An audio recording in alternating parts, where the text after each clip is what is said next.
ঢাকা ৮ আসনের স্বতন্ত্র প্রার্থী ওসমান হাদির উপর হামলার প্রতিবাদে শনিবার সকালে নিজ জেলা ঝালকাঠিতে বিক্ষোভ মিছিল করে জেলা বিএনপি। পরে প্রেসক্লাব চত্বরে সংক্ষিপ্ত সমাবেশ করেন দলটির নেতাকর্মীরা।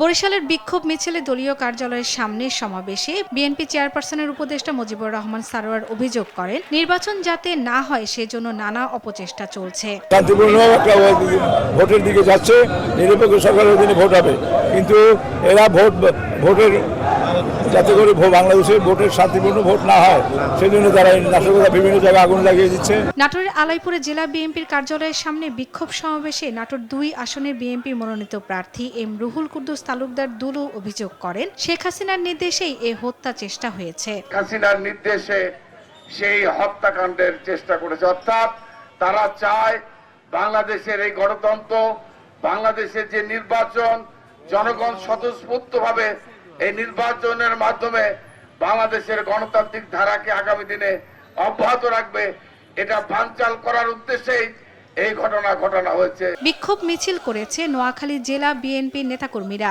জেলা প্রেস ক্লাবের সামনে থেকে মিছিলটি শুরু হয়ে বিভিন্ন সড়ক ঘুরে টাউন হল মোড়ে গিয়ে হয় সংক্ষিপ্ত আলোচনা সভা।